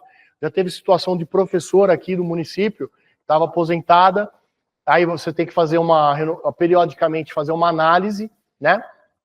Para ver se aquela condição permanece, aquela incapacidade. Às vezes, nesse exame que tem que fazer, eu não sei se é anualmente ou cada 5 anos, mas que tem que revalidar a condição, foi detectado que ela estava apta, capaz.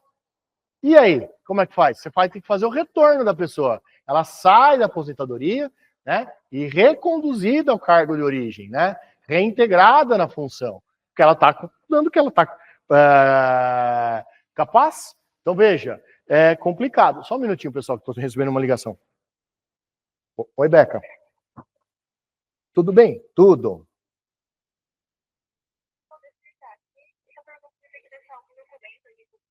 Ah, tá. Se ele quiser deixar aí, eu acho que ele vai trazer uma certidão. Se quiser tirar uma cópia desse PPP, desses documentos que ele está trazendo, digitaliza para mim e pode falar para ele levar já, para não ficar nada aí comigo.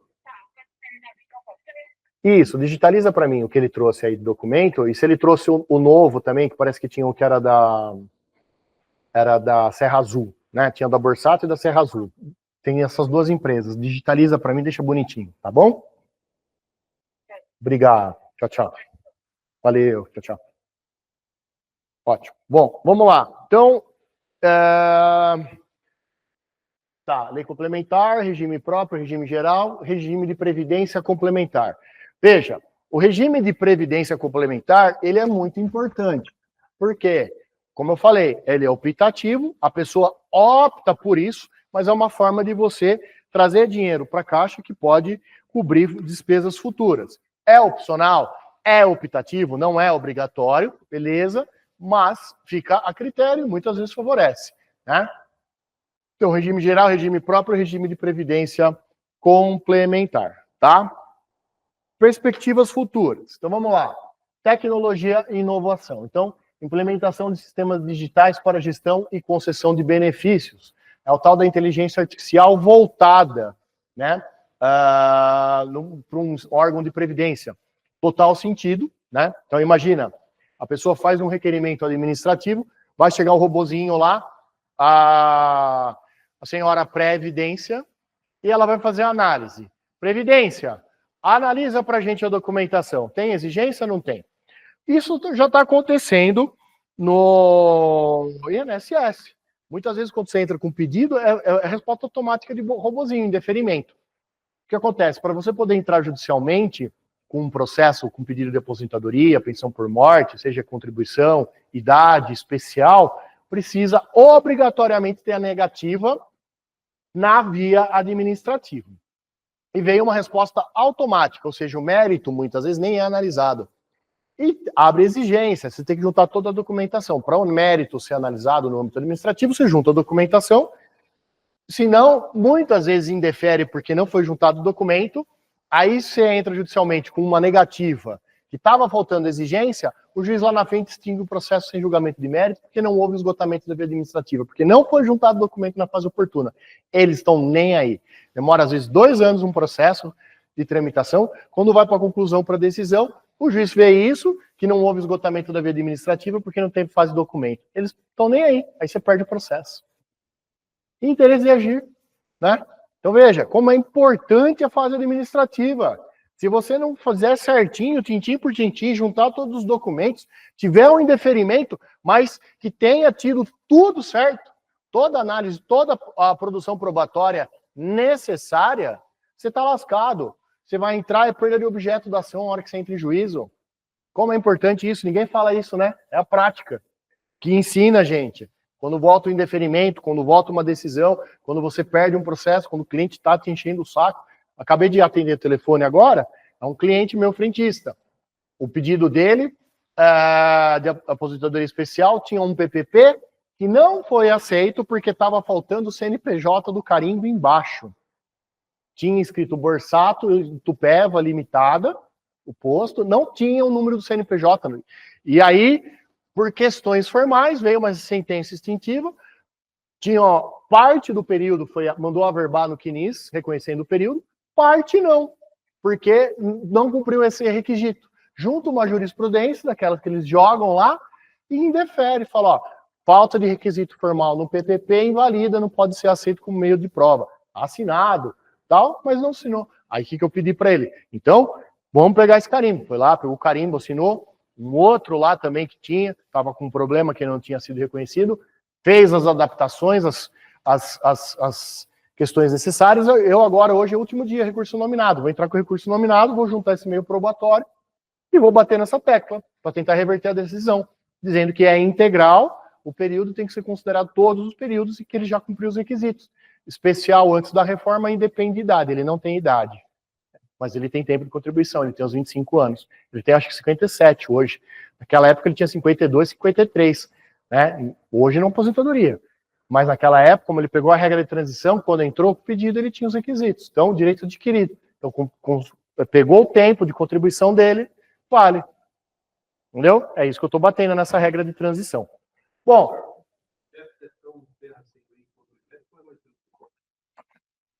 Terra sem lei também. Muito. É a mesma coisa que o Jack. Você não sabe o que vem, foi o que eu acabei de falar. Os caras, eles querem hoje, assim, a minha experiência, eles estão fazendo de tudo, é o tal de ver pelo em ovo, sabe? O que puder prejudicar, o que eles puderem atrasar a vida dos advogados, de inventar, de jogar contra, eles estão fazendo, tá? Essa é o que eu tô... Assim, eu achei ridículo a hora que veio esse negócio, eu fiquei louco da vida, eu falei, meu, não é possível, cara. Tá assinado o negócio, a gente tá fazendo, né? Presunção até relativa, mas de prova, mas tá assinado pela pessoa, tá tudo bonitinho. Aí volta por causa, junto a uma jurisprudência dessa, sem pé nem cabeça, automático. Mas daí os caras separam lá, aí vê, não tinha requisito formal, tu joga lá, vem, tu cola. Fala, meu, não dá, né? Sem contar que muitas vezes também você pede um certo período, você joga, você tira o print e tal, eles não leem as decisões, né? Eu acho que você está advogando também, né? Muitas vezes o que acontece? Vem um despacho, uma decisão interlocutória, alguma coisa, e você percebe que os caras comeram bola, que eles não analisaram o que foi pedido.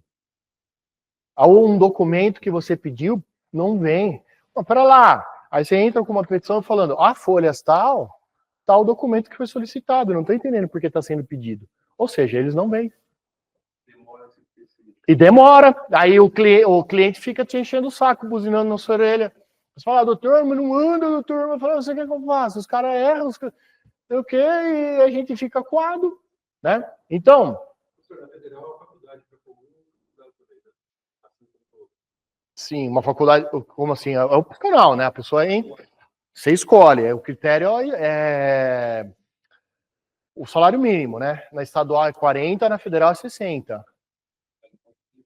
Você pode escolher tranquilamente. Ah, não, eu quero entrar na via comum.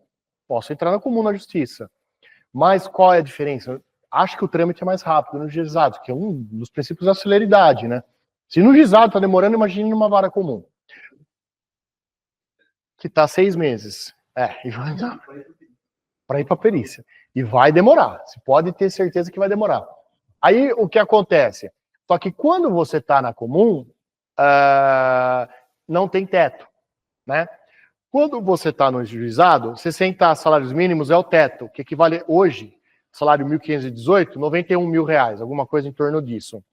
Só que tem causa, que às vezes, por exemplo, teve um processo que eu peguei data de entrada do requerimento, que eles consideram, tal do DER, aí você começa a fazer atualização, passa o teto. Então teve um processo lá de 120, um de 110, 130, só que daí vai para o setor de perícia, eles fazem os cálculos, e você fala, tudo bem, eu optei pela via do juizado, eu renuncio ao QCD, ao teto. Você abre mão. Acontece. Está acontecendo comigo. Porque, conforme todo esse tempo, acaba acontecendo. Tá? Então, BPC Loas, novas reformas. Então, educação previdenciária, né? Programa de conscientização e orientação à população. Veja, precisa disso. As pessoas precisam efetivamente saber dessas importâncias, de como funciona, de buscar o benefício, a integração de dados, né, para aprimorar o acesso e a gestão das informações, tudo tem que estar interligado. Então, veja a importância. Então, essas perspectivas futuras indicam um déficit crescente devido ao envelhecimento e ao aumento da informalidade, exigindo novas reformas e medidas para garantir a sustentabilidade do sistema. A informalidade é muito alta, né? Tem muita gente fazendo Uber hoje. Então, o cara fala, a autonomia que eu tenho e o quanto que eu ganho, eu vou ficar o dia inteiro na frente do computador numa empresa, eu tô nem aí, eu vou meter um Uber aí, eu ganho mais, eu tô sossegado, faço o meu horário, não tenho dor de cabeça. Pode perguntar, tem um monte de gente falando que prefere 1000 vezes fazer Uber do que trabalhar numa empresa. Acontece, né? Só que daí entra nesse problema. Informalidade, o cara não vai contribuir, quebra um sistema. O sistema foi feito porque a pessoa está trabalhando formalmente e a empresa está pagando contribuição previdenciária. Veja, aí começa a ter gap, né? Previdência complementar busca crescimento com a simplificação dessa adesão e a gestão do estoque. Bom, envelhecimento populacional. Cada vez mais envelhecido aumenta o número de beneficiários e o custo, colocando pressão sobre o financiamento. Informalidade e gig economy. O aumento do número de trabalhadores informais e sem carteira, incluindo os trabalhadores de plataformas como gig workers, impacta negativamente a arrecadação, pois essas categorias contribuem pouco. Olha só, é o tal do gap que eu falei. Imagina, o cara é Uber, o cara tá lá, tô lascando, que se ferre o INSS. Agora, quando o cara tá trabalhando, já vai automático, entendeu? Um valor da folha dele, né? Desconta. Então, necessidade de novas reformas. Os déficits projetados indicam que o sistema pode não ser sustentável a longo prazo, sendo necessária a discussão de novas reformas que abordem essas questões. BPC Loas. O BPC paga um salário mínimo, também está sob observação, com a possibilidade de mudanças e discussão sobre sua desvinculação do salário mínimo, segundo algum aliado do governo. Por que tem que dar um salário mínimo? Vamos dar menos. O cara, entendeu? A ideia é essa, né? E a gente rouba mais aqui, como está acontecendo. A gente paga menos e rouba mais. Essa é a conta. 1 para você, 2 para mim. Eu lembro que tinha um desenho que tinha isso, não lembro o que é. O cara fazia assim, 1 para você, 2, não sei se era pica-pau. Era pica-pau, né? 1 para você, 2 para mim. Né? Pegava e ele era o esperto, né? É assim que funciona, né?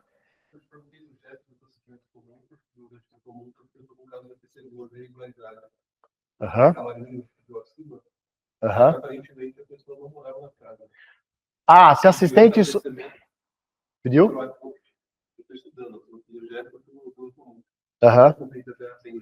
Entendi. Sim. O que acontece? Acima do 1/4 do salário mínimo, né? Não morava. Ah, já tinha se mudado. Ah, tá. Então você tem que defender que, na verdade, não computa essa pessoa, né? Aham. Sim, tem que ver certinho. O que acontece é o seguinte, o colega Rubens está falando aqui. Quando você tem o BPC Loas, a assistência social vai na casa da pessoa, só que assim, pode ter, vamos supor, 4 pessoas morando, não pode exceder 1/4, né? Do salário mínimo cada pessoa, a renda de cada pessoa. Então vamos supor, R$ 1.518, dividido por 4, vai dar R$ 350, 380 por pessoa, por cabeça.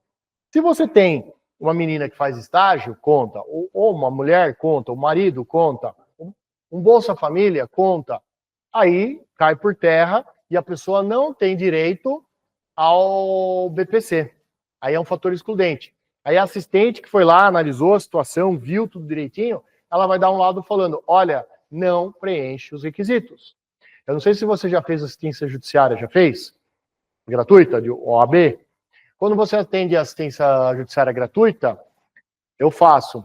O primeiro critério, a gente faz triagem. O que é triagem? Você vai na salinha dos advogados, a pessoa vem, aí você tem que ver a renda da família. Se passa, acho que é de 3 ou 4 salários, ela está fora do jogo. Já não atende. Não pode se valer da assistência judiciária. Como que comprova? Tem que trazer o lerite, tem que trazer provas, a gente faz o enquadramento e vê se a pessoa está atendendo os requisitos para ter acesso a um advogado da justiça gratuita. Então, veja, não pensa que a pessoa chega, senta lá. Tem várias situações que falam, meu amigo, você tem grana, você não vai ser... Que é o certo, né? Se o cara tem renda, por que ele vai? Só que esse tipo de controle tinha que ser feito no sistema como um todo, né? Então, uma andorinha não faz verão, né, que fala, né? Foi a receita que deu problema, que o Rubens falou. O sistema identificou automaticamente. Acaba acontecendo, né? Bom, então regra de transição. Tempo de contribuição mais pedágio. Então, ao segurado filiado ao RGPS até a data de sua entrada em vigor e que na referida data contar com mais de 28, se mulher, e 33, se for homem, fica assegurado o direito de se aposentar quando preencher cumulativamente os seguintes requisitos, né? Então, 30 anos se mulher e 35 homem. Cumprir um período adicional correspondente a 50% que faltaria para atingir 30 anos e 35 de contribuição se homem, que é o tal do pedágio. Então, o valor do benefício concedido com base nessa regra de transição é apurado de acordo com a média aritmética simples dos salários multiplicada pelo fator previdenciário. Entra na parte difícil, né? Então tem que fazer uma análise de cálculo e às vezes acaba acontecendo de estar em transição, tá? A aposentadoria por idade. Um benefício concedido ao segurado que atingir a idade mínima estabelecida pela legislação, ok? Então, requisitos: idade mínima e tempo mínimo de contribuição e média dos salários de contribuição com aplicação de coeficientes definidos em lei. Então, a Lei 8.213 e a Lei 3.048, que é o decreto que regulamenta, tá? Cálculo dessas aposentadorias por idade, então. Antes da reforma, como era feito o cálculo de uma aposentadoria por idade? Homens, média dos 80% maiores contribuições, 70% dessa média, 1% para cada 12 meses. Mulheres, média das 80% maiores contribuições, 70% dessa média, 1% para cada 12 meses, tá? Então, mudanças. Após a reforma, homens, média de 100% das contribuições, 60% dessa média é levado em consideração e 2% para cada ano que exceder a 20 anos de contribuição. Então, hoje que é feita o cálculo. Então, antigamente, 80% das maiores contribuições e pegava as 70% dessa média, para você calcular. Agora, média de 100%. Você calcula com base em todas as contribuições, não em 80%. Então, a base de cálculo, todas as contribuições. Mas você vai pegar de 70% caiu para 60% e 2% para cada ano que exceder a 20 anos, tá? Então, mulheres, média de 100%, 60% dessa média, 2% para cada ano que exceder 15 anos, ok? Essa é a forma de cálculo da aposentadoria por idade. Beleza. A aposentadoria especial, que é uma regra muito, muito importante. Pessoal, vamos fazer um intervalinho? Tá pegando um pouco a garganta, só para dar uma esfriada um pouco, tá? E a gente já volta, pode ser? Vai até meio-dia, né? Aí a gente tem mais uns 10, 15 slides, e a gente... É muita informação, né? Então, vocês dão uma observada.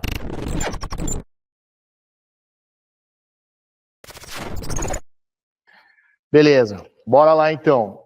Voltando, então, aposentadoria especial. Como é que funciona? Então, é um benefício concedido ao segurado que exerceu atividade de condições especiais que prejudiquem a saúde ou a integridade física, tá? Requisitos: comprovação de tempo de serviço em condições especiais, média dos salários de contribuição com aplicação de coeficientes, a Lei 8.213 e o Decreto 3.048 de 99, tá? Decreto 3.048 de 99. A aposentadoria antes da reforma. Quais eram os critérios antes da reforma da Previdência? Como funcionava? O que a gente tinha ali de importante? Vamos lá. Ausência, então, da idade mínima. 15, 20 ou 25 de atividade especial, conforme agente nocivo ou atividade exercida, se de alto, médio ou baixo risco, tá? Acho que eu tinha comentado com vocês. O valor correspondente a 100% da média aritmética dos 80 maiores salários a partir de competência de julho de 94 até o mês anterior à aposentadoria e sem fator previdenciário. Antes, tá? Hoje, na regra de transição, então, ausência de uma idade mínima, aí você tem 15, 20 ou 25 anos de atividade especial, conforme agente nocivo, alto, médio ou baixo risco, exigência de uma pontuação obtida através da soma da idade mais tempo de contribuição.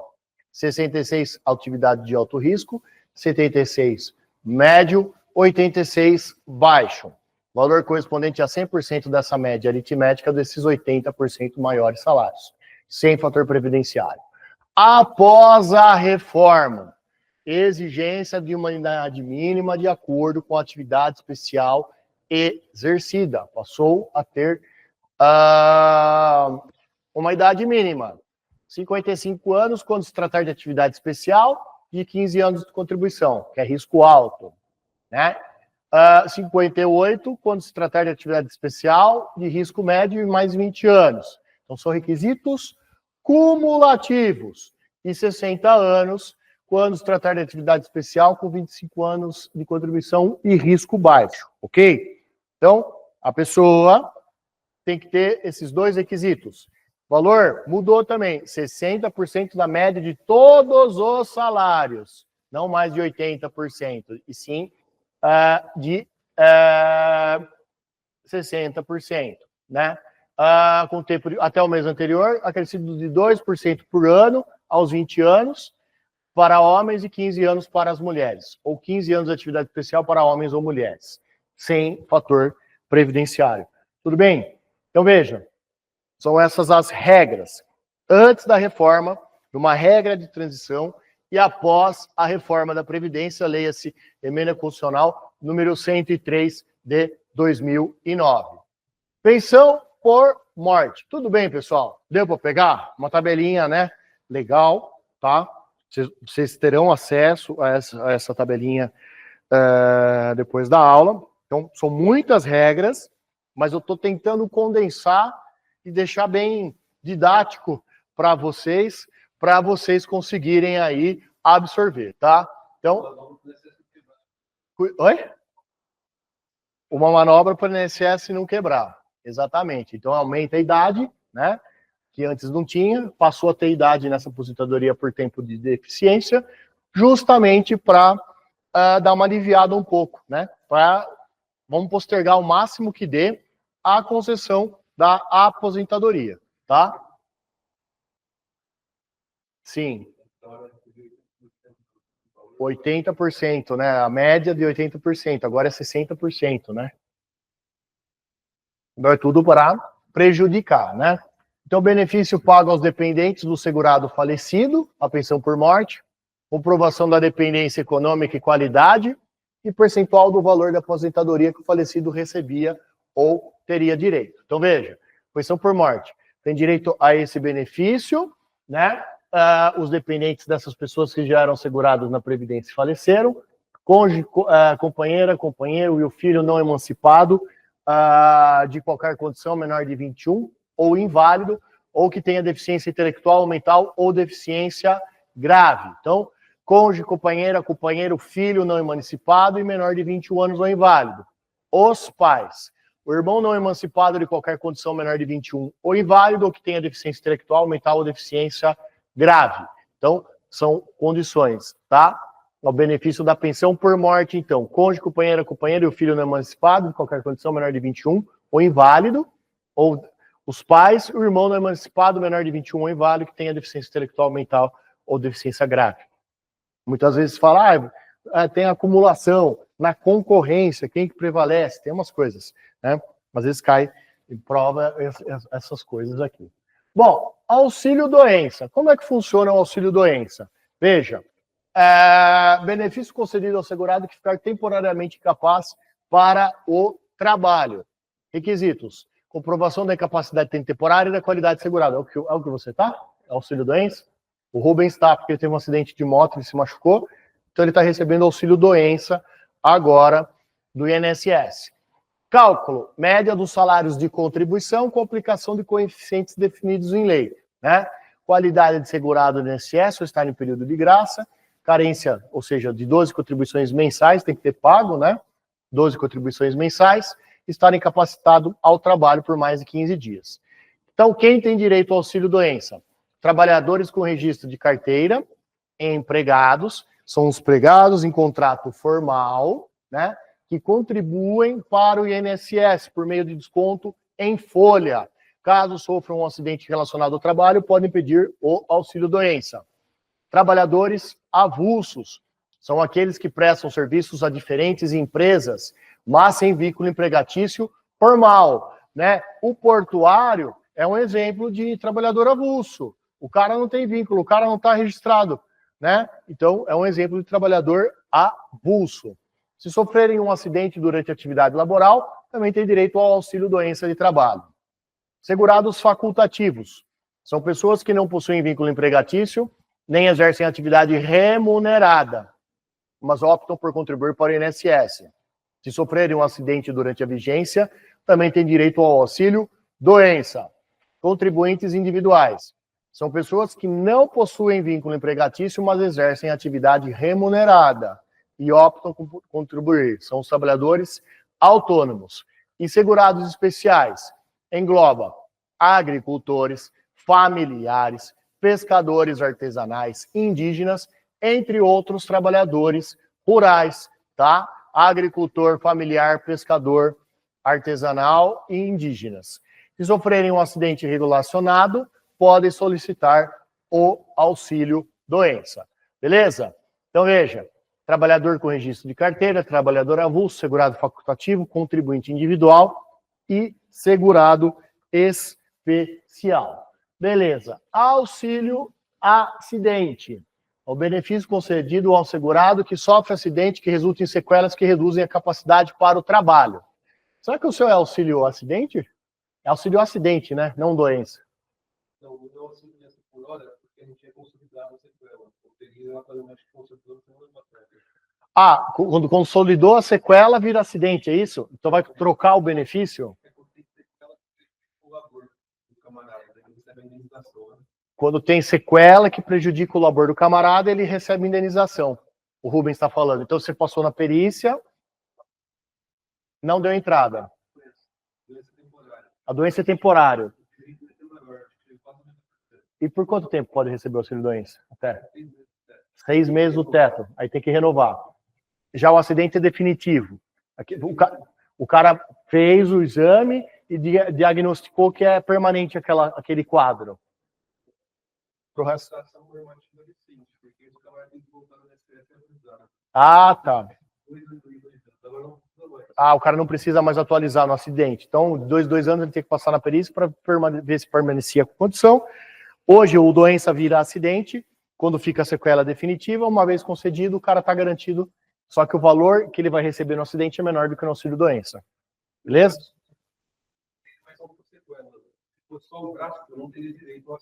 O Rubens está falando que ele caiu de moto, ele machucou os 2 joelhos e o braço. O braço, ele não teria direito porque não ficou sequela. Então, já no joelho ficou, né? Precisa trabalhar de pé, deslocar, né? Então, por conta disso que ficou essa situação. Ele está contando aqui, tá? Beleza. Então, auxílio acidente. Benefício concedido ao segurado que sofre acidente que resulte em sequelas que reduzem, olha só, a capacidade para o trabalho. Comprovação de acidentes e sequelas que reduzem.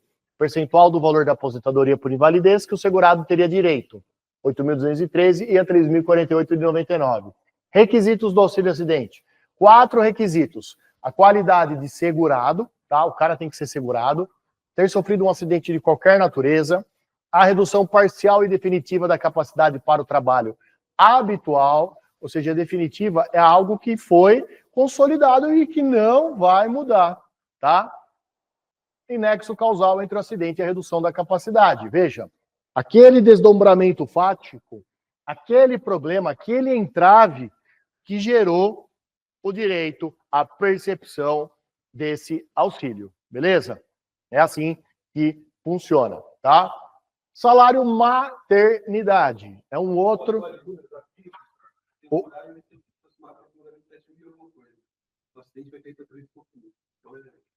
O Rubens está falando o seguinte, de números, que no temporário ele recebe 7.000 e pouco. Acho que o teto da Previdência é 7.500, 7.600, né? Ele está recebendo o teto, praticamente. Só que quando passar para acidente, ele vai ter que fazer uma nova perícia, então, teoricamente, 6 meses ele está garantido, ele pode prorrogar. Só que se nesse iter, nesse meio tempo, ele fizer uma perícia e for constatado que o quadro dele gerou sequela definitiva, ele sai do direito do doença e ele tem que ir para o acidente. Aí tem um decréscimo no valor, que cai para 3.000 e pouco, pela metade o valor. Mas também é um benefício que ele fica pela vida. Mas se você arrumar um trabalho com vínculo formal, você perde o acidente. O acidente não perde. É indenizatório. Se fosse aposentadoria por invalidez, cairia na hora, mas...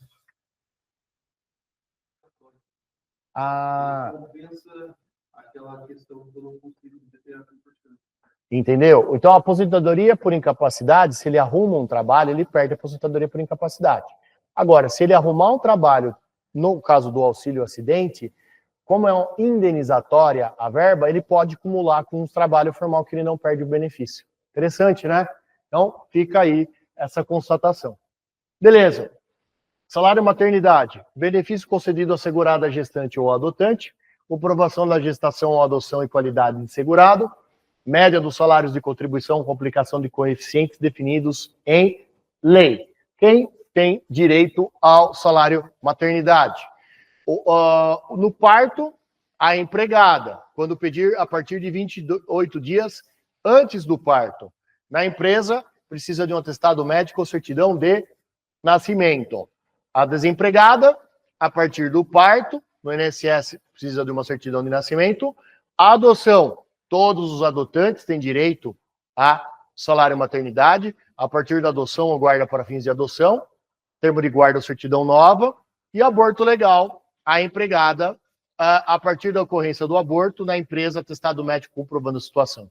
Demais segurados, também, onde que pede? No INSS. Beleza, turma? Fechou? Vamos lá.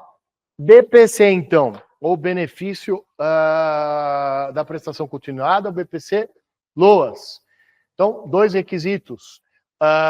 Benefício garantido a idosos com 65 anos ou mais e pessoas com deficiência de qualquer idade que comprovem não possuir meios de prover a própria manutenção. Comprovação dessa idade mínima, deficiência e situação de vulnerabilidade social, valor de um salário mínimo mensal, quem rege a lei orgânica da assistência, tá? Então deverá comprovar de forma acumulativa 65 anos ou mais, família cuja renda mensal seja inferior a 1/4 do salário mínimo, e não possuir outro benefício no âmbito da Seguridade ou de outro regime, inclusive o seguro-desemprego. Não pode ter outro benefício, né? E nem o seguro-desemprego, tá? O seguro-desemprego é um benefício de até 5 salários mínimos, que é concedido à pessoa que teve a rescisão. Então, ela pega a guia de seguro-desemprego, ela vai no INSS, junta aquele documento e tenta pegar. Mas tem que ter um período de carência também, um tempo de atividade laborativa, de 12 a 18 meses, eu não me recordo agora, e pode ter um decréscimo de 5 para 3 salários mínimos de ajuda, tendo em vista a situação específica da pessoa, tá? Beleza. Regime próprio de previdência. O sistema de previdência é mantido pelos entes federativos para seus servidores efetivos, garantir a aposentadoria e pensão aos servidores públicos, o regime próprio, realizada pelo Ministério de Previdência e pelo Tribunal de Contas, na Constituição, tá? Então, veja, o regime de previdência, ele é muito importante, tá? O próprio. Aqui, esses dados, se eu não me engano, é de Pernambuco. Então, 147 municípios do estado pernambucanos têm regime próprio, além de governo estadual, ok? 37 cidades não têm RPPS, os servidores contribuem para o INSS. 325,5 mil servidores públicos em Pernambuco têm suas aposentadorias em um regime próprio. Olha só, 325 mil pessoas, né? 81,7 aposentados e 26 pensionistas. 2,2 bilhões é o déficit entre as receitas e as despesas previdenciárias que existem no estado no ano de 2015, de Pernambuco, tá? É o déficit, portanto, do estado. No Brasil, 3.382 municípios ainda usam o INSS para aposentar seus servidores. Então pode ter, que é o tal do empregado público. O que é o empregado público? É o cara que é funcionário público, mas a forma de contratação dele não é estatutária, ele é CLT, tá? Então pode ter a INSS. Prefeituras do país e todos os 27 estados têm sua própria previdência, 2.087 têm sua própria, que é o RPPS. 124 cidades estão com RPPS em fase de extinção. Tá querendo terminar. 7,6 milhão de servidores em todo o Brasil estão nos regimes próprios, incluindo 1,9 milhão de aposentados e 632 mil pensionistas. 40,1 bilhões é o déficit entre as receitas e as despesas previdenciárias do RPPS de todo o país em 2015. 40,1 bilhões, tá? É o déficit entre receita e despesa, ok? Ótimo. Bom, sistema de proteção social dos militares. Como é que funciona isso? O sistema de previdência destinado aos militares das Forças Armadas, Marinha, Exército e Aeronáutica. Beleza? Marinha, Exército e Aeronáutica. Garantir a aposentadoria e pensão aos militares, realizada pelo Ministério da Defesa e pelo Tribunal de Contas da União. Constituição de 88, Lei 6.880 de 80. Então, esse sistema é o regime que abrange as Forças Armadas, os policiais militares e bombeiros militares dos estados e do Distrito Federal, conferindo-lhes direitos e serviços como remuneração, pensão e saúde, nessas regras, né, do regime previdenciário. A Lei Complementar 13.954, de 2019, ela reestruturou esse sistema, restabelecendo a universalização da contribuição, o aumento do tempo de serviço para inatividade e a modificação do rol de dependentes e pensões, tá? Inatividade. Em vez dessa aposentadoria, o militar vai para a inatividade com um sistema misto de reserva mobiliável. No regime próprio, não faz parte do RGPS, né? Engloba um conjunto integrado de direitos e serviços permanentes, que incluem remuneração, pensão, saúde e assistência, além de garantir coberturas para invalidez, morte e outros, tá? Eventos. Fontes de financiamento, então. Contribuições sociais de empregadores, trabalhadores e sobre o faturamento ou lucro, orçamento da União e receita de concurso. Tem a impressão que esse slide é repetitivo, tá? Depois vocês dão uma olhada. As fontes de financiamento incluem essas contribuições, folha, lucro, rendimento, concurso, orçamentos e dos municípios. E outras receitas, como juros, multas, tá diferente, mas o conteúdo é parecido. Doações e 40% do resultado de leilões de bens apreendidos pela Receita Federal, né? Contribuições sociais, então, são a principal forma de financiamento, incluem diversos tipos, folha de salários, contribuição de empregadores e trabalhadores, receita e lucro das empresas, contribuições sobre a receita e o lucro, rendimento dos trabalhadores, contribuição sobre os rendimentos, concurso de prognósticos, um montante líquido arrecadado com loterias, e importadores de bens, contribuições dos importadores. Orçamentos da União, Estados, DF e municípios, recursos provenientes desses orçamentos, que se destinam à seguridade de forma direta ou indireta, tá? De forma direta ou indireta. Beleza. Controle e fiscalização. Tribunal de Contas da União, tá? Então, veja, responsável por fiscalizar a aplicação desses recursos públicos federais, conselhos de segurança social, instâncias de participação social na formulação e controle das políticas públicas, né? Então, a Previdência corresponde a 40,4% das despesas obrigatórias. Então, Previdência, estimativa que a equipe econômica do orçamento de 2025, 49,4% da despesa obrigatória da União é INSS. Tá? Então, benefícios da Previdência, pessoal e encargos, Bolsa Família, 167 bilhões, tá? Benefício da prestação continuada, 118 bilhões. Pessoal e encargos sociais, 391. Benefício, só de benefício, quase 1 bilhão. Abono e seguro-desemprego, 87. Demais obrigatórias, 2.259. Dá 2... acho que é 2... Não sei se é 2 bilhões ou 2 trilhões, tá? Agora eu tô na dúvida aqui. Eu acho que é 2021, eu entendo que é trilhão, né? Mas, enfim. 19,3% das despesas obrigatórias são com o funcionalismo. Veja bem, com servidores, né? Por isso que tem muitos servidores que ganham muitíssimo dinheiro, né? Bom, aspectos atuariais. Então, uma projeção de longo prazo, veja, quando você fala em uma projeção de longo prazo, você fala, olha, décadas, eu vou ver o que acontece, qual é o valor que a pessoa pode receber, como que funciona. Daqui 20, 30 anos, qual é o prognóstico. Indicadores atuariais, taxa de reposição, tempo de contribuição, expectativa de sobrevida. O Ministério da Previdência e o INSS. Então, regime previdenciário, o atuário, ele tem uma base normativa, ele tem uma base cadastral de onde ele pega e uma base atuarial. Ele tem o custo previdenciário, contribuição do ente, contribuição do servidor e receitas de contribuições. Pagamento de benefício, constituição de reserva e despesas administrativas, tá? Então, tudo isso é importante que a pessoa analise, tá? Então, veja, fazer uma projeção e um cálculo de déficit financeiro atuarial não é fácil, porque você tem que levar em consideração todos esses indicadores, tá? Certificado de regularidade previdenciária. Já ouviram falar nesse documento? Já ouviu falar, Rubens?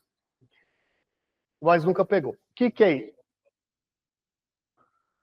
O INSS, quando ele analisa um RPPS, um regime próprio de previdência, tem uma instrução normativa, acho que é 128 de 22, tem o decreto 3.048 de 99, então tem uma base legal. E eles falam assim, olha, veja bem, o Ministério da Trabalho e Previdência, ele metrifica, ele analisa efetivamente